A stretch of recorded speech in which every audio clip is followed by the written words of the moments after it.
¿Qué es la historia humana? Es un registro de los vencedores, de poder y propósito. La evolución, la agricultura, la revolución y así sucesivamente. La mayoría están al menos vagamente familiarizados con estos conceptos. Pero, ¿y si no es tan simple? ¿Y si las historias de los antiguos, cuentos de dioses y ángeles, de gigantes y desastres, son más literales de lo que pueden parecer a primera vista?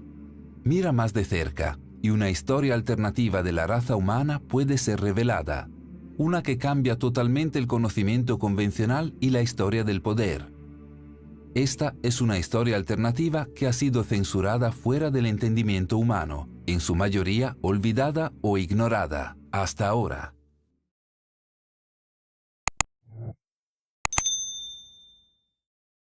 A principios de 1946, en la región ahora conocida como Cisjordania, un grupo de adolescentes beduinos estaban cuidando sus ovejas y cabras cerca del antiguo asentamiento de Qumran.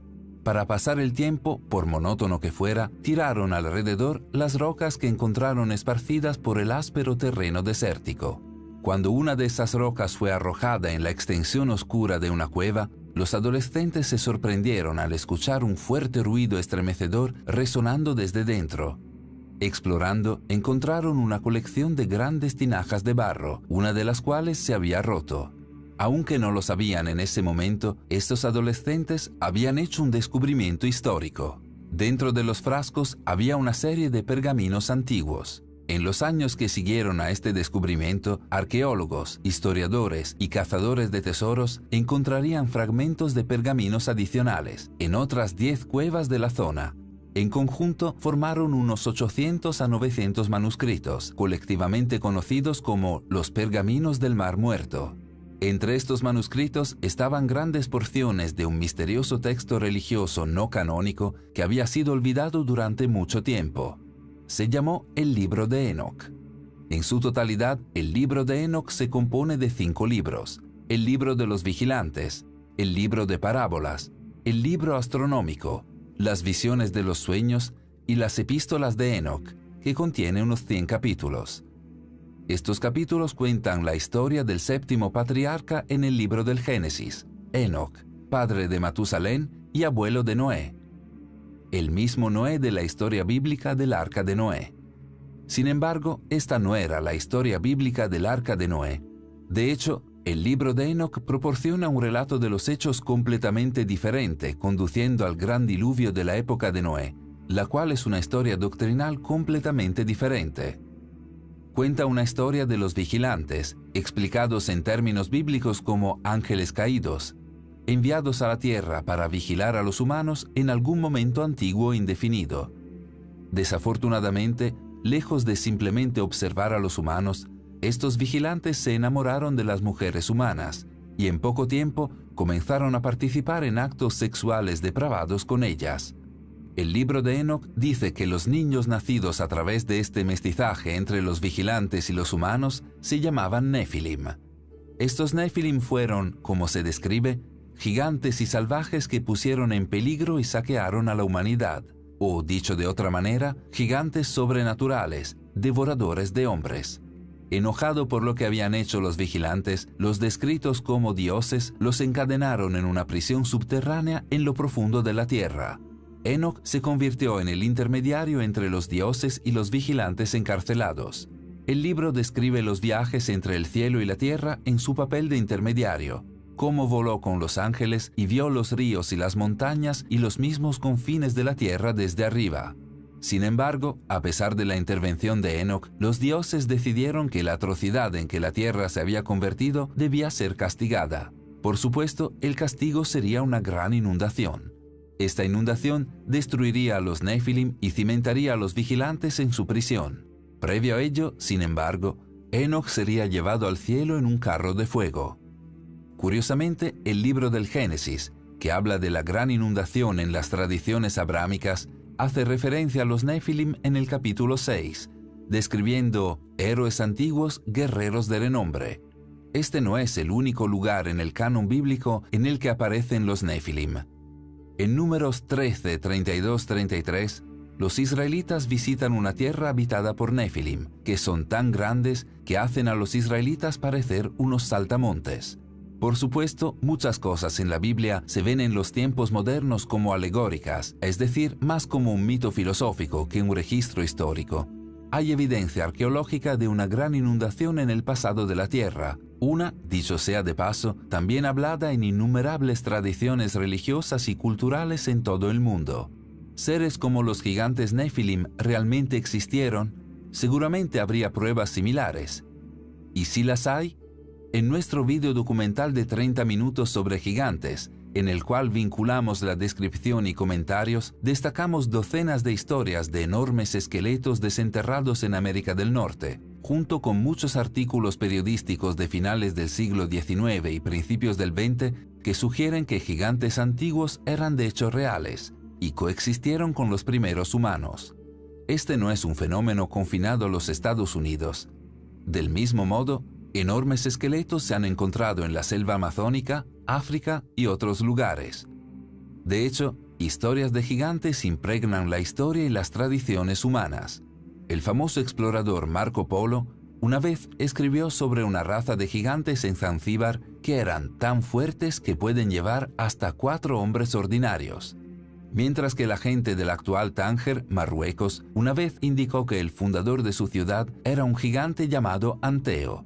Según el mito irlandés, la llamada Calzada del Gigante frente a la costa noreste de Irlanda, unas asombrosas 40.000 columnas de roca entrelazadas, fue construida por el gigante irlandés Finn McCool para que pudiera caminar a través del mar a Escocia para luchar contra otro gigante. Además, historias de gigantes salpican leyendas nórdicas y la mitología griega antigua. Quizás si los gigantes existieron, como estos registros a través de innumerables culturas sugieren, entonces el libro de Enoc es menos alegórico de lo que podría parecer originalmente, menos mito fantástico y más arraigado en la historia real. Es interesante tener en cuenta que durante siglos, el libro de Enoc fue una parte importante tanto para las tradiciones religiosas cristianas como judías. Muchas de las sectas, si no la mayoría, aceptaron el libro como escritura. Además, algunos incluso han sugerido que el libro de Enoc fue la inspiración para el libro del Génesis, debido a sus muchos paralelismos e historias superpuestas. La pregunta es, pues, ¿qué pasó? ¿Por qué el libro de Enoc no es parte de la Biblia? Para responder a esto, debemos regresar a los primeros siglos después de la muerte de Jesucristo, lejos del rígido canon de 39 libros del Antiguo Testamento y 27 del Nuevo Testamento que conocemos hoy como la Biblia. Originalmente hubo numerosos evangelios y textos religiosos que formaban el amplio espectro de la tradición cristiana. Como la religión cristiana creció después de la muerte de Jesús, la floreciente iglesia cristiana necesitaba saber qué textos debían leerse y seguirse, qué enseñanzas debían aplicarse, qué textos se considerarían aceptables y divinamente inspirados. La iglesia necesitaba, por diversidad, crear uniformidad, necesitaban un canon oficial.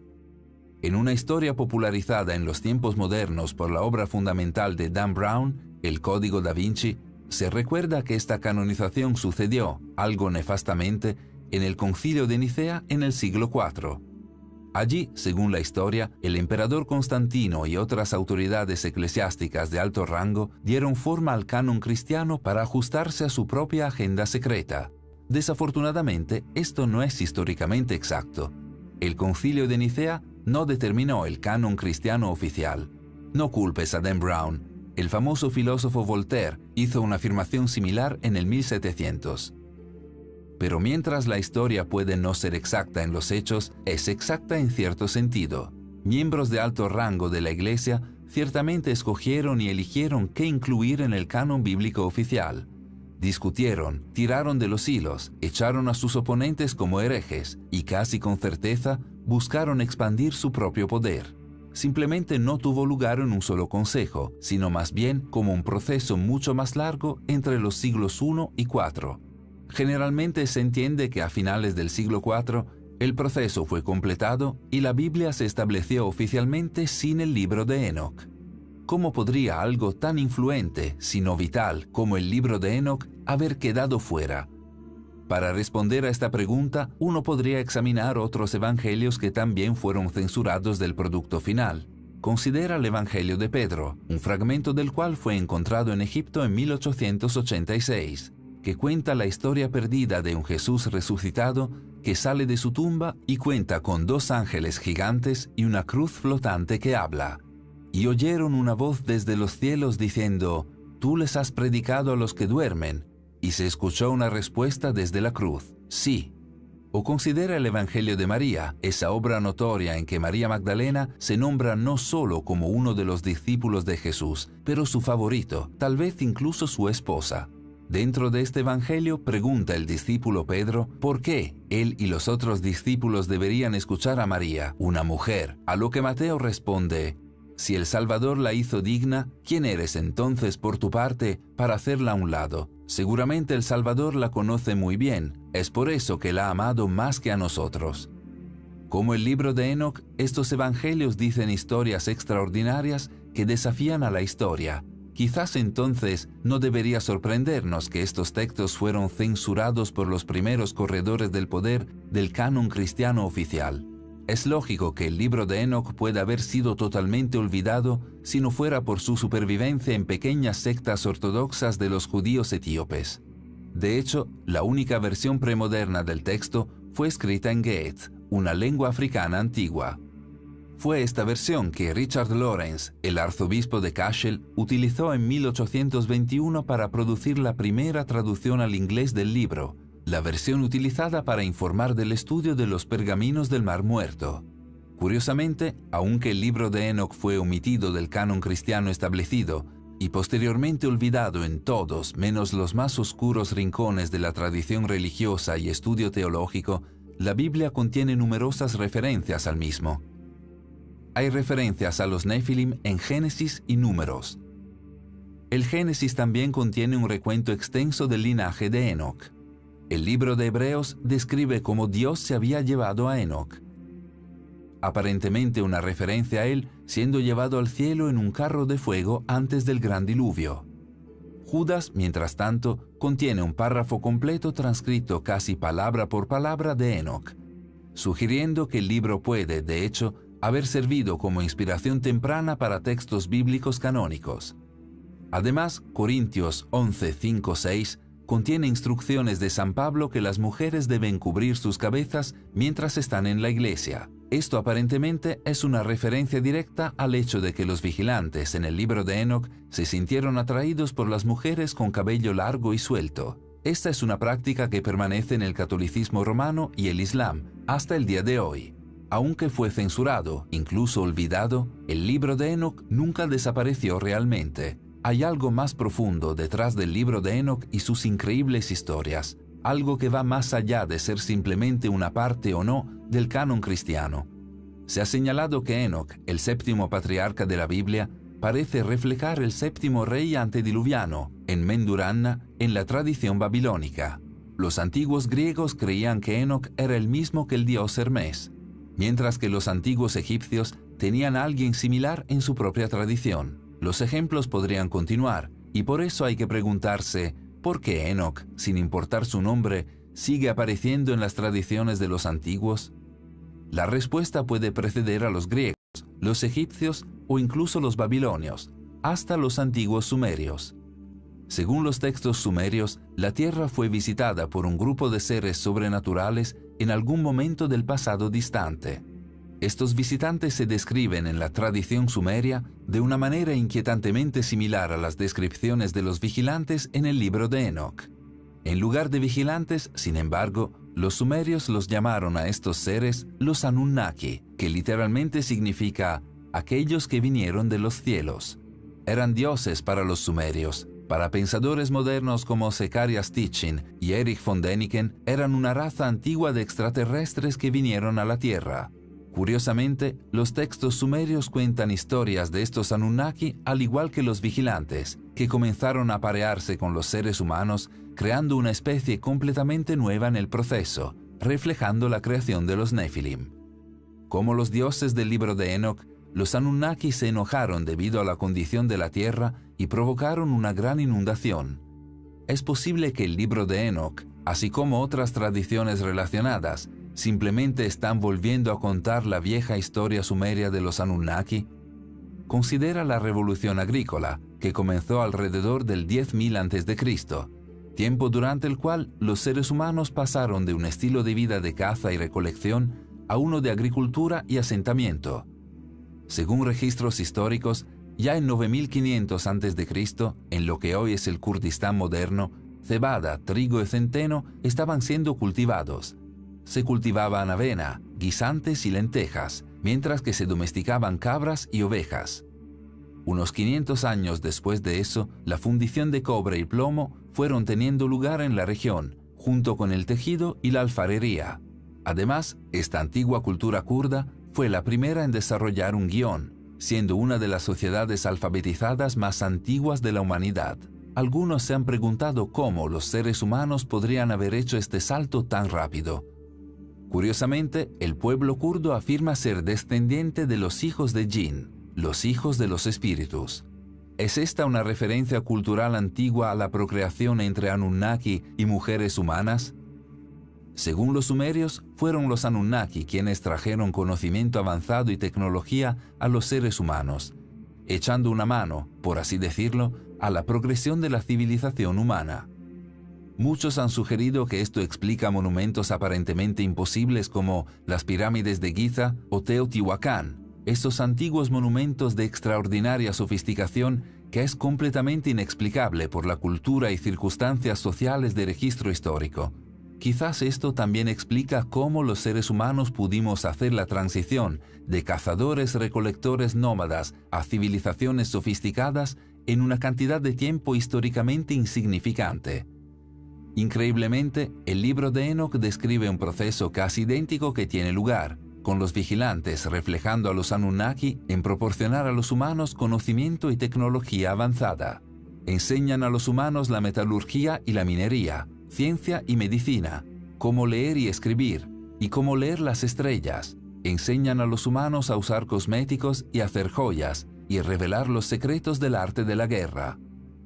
El libro de Enoch 8.1.3a dice: «Y Azazel enseñó a los hombres a hacer espadas y cuchillos, y escudos, y corazas, y les dio a conocer los metales de la tierra, y el arte de trabajarlos, y pulseras, y adornos, y el uso del antimonio, y el embellecimiento de los párpados, y toda clase de piedras costosas, y todas las tinturas colorantes. Y surgió mucha impiedad, y cometieron fornicación, y fueron llevados por mal camino, y se corrompieron en todos sus caminos». ¿Estaba el libro de Enoch de esta manera reflejando y volviendo a contar la historia de los Anunnaki? Es interesante que el ejemplo más común de algo completamente inexplicable por las circunstancias culturales y sociales de registro histórico, es decir, algo que los Anunnaki seguramente debieron haber ayudado a los humanos antiguos, son las pirámides de Egipto. Según el antiguo historiador árabe Al-Makrizi, estas pirámides fueron construidas por un rey llamado Saurid, que vivió antes del gran diluvio. Por cierto, Saurid, traducido al hebreo, es Enoch. Considera en otra parte del libro de Enoch, en un capítulo en el que Enoch da testimonio de los secretos de los relámpagos y los secretos del trueno. Algunos han sugerido que este capítulo está destinado a iluminar los acertijos de energía y electricidad. De nuevo, esto se relaciona directamente a los Anunnaki, que muchos creen han intentado revelar secretos similares a los seres humanos a través de círculos de cultivo durante algún tiempo. En nuestro último vídeo, llamado «Los círculos de cultivo contienen planos para dispositivos de energía libre», hablamos cómo en solo las últimas décadas los círculos de cultivos han aparecido en todo el mundo, detallando ecuaciones matemáticas complejas, diagramas magnéticos y motores, enrutadores mecánicos y las líneas de campo de una carga eléctrica, el trabajo, según algunos, de los Anunnaki. De hecho, considera la descripción de Enoch de su viaje para encontrarse con los dioses, teniendo en cuenta los avistamientos de ovnis que suelen acompañar y complementar estos círculos de cultivos. «Me llevaron a una especie de palacio flotante», dijo Enoch. «Era enorme, como vidrio tallado. El piso tenía placas de vidrio. A través del suelo se podían ver las estrellas que estábamos cruzando. Con esto en mente, Uno podría preguntarse si el carro de fuego que se llevó a Enoc antes del gran diluvio no fue de hecho una nave espacial extraterrestre.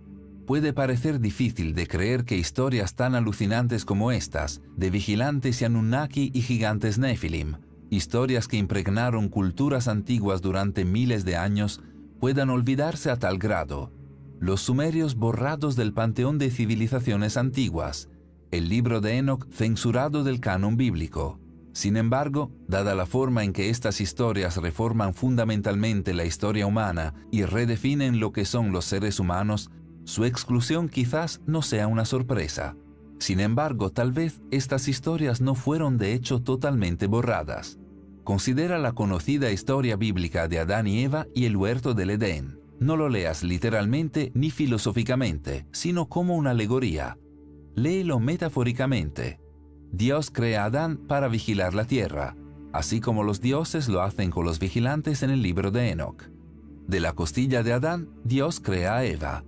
Adán y Eva procrean, representando el mestizaje entre los vigilantes y las mujeres humanas. A Adán y Eva se les dice que pueden comer cualquier cosa que quieran en el huerto del Edén, excepto el fruto del árbol de conocimiento del bien y del mal. Por supuesto, comen del árbol del conocimiento, representativo de los vigilantes trayendo tecnología avanzada y conocimiento a los seres humanos que tal vez no estaban lo suficientemente evolucionados mentalmente como para manejarlos. Como al comer del árbol del conocimiento concedieron a Adán y Eva el conocimiento de Dios, también lo hizo el libro de Enoc al describir cómo los vigilantes revelaron los secretos eternos que fueron preservados para el cielo, los cuales los hombres se esforzaban por aprender. Leyendo la historia de Adán y Eva de esta manera, es fácil ver los paralelismos entre esto y el libro de Enoc. Y quizás ese sea el punto. Quizás la gente que escribió la historia de Adán y Eva estaba simplemente volviendo a contar las historias en el libro de Enoc a su manera, volviendo a contar la historia sumeria de los Anunnaki, como lo habían hecho muchas otras religiones y culturas antes que ellos, insertando esta pieza crucial de la historia humana alegóricamente en su propio canon religioso, para que estos registros antiguos pudieran seguir existiendo. ¿Qué es la historia humana? ¿Es lo que se entiende oficialmente en los libros de historia sancionados? ¿O es algo más profundo, algo más increíble? Quizás la respuesta ha estado oculta a plena vista todo el tiempo. Gracias por ver. Si te gustó el vídeo, por favor, haz clic en me gusta. Y si eres nuevo, suscríbete y haz clic en la campana a su lado para notificaciones futuras.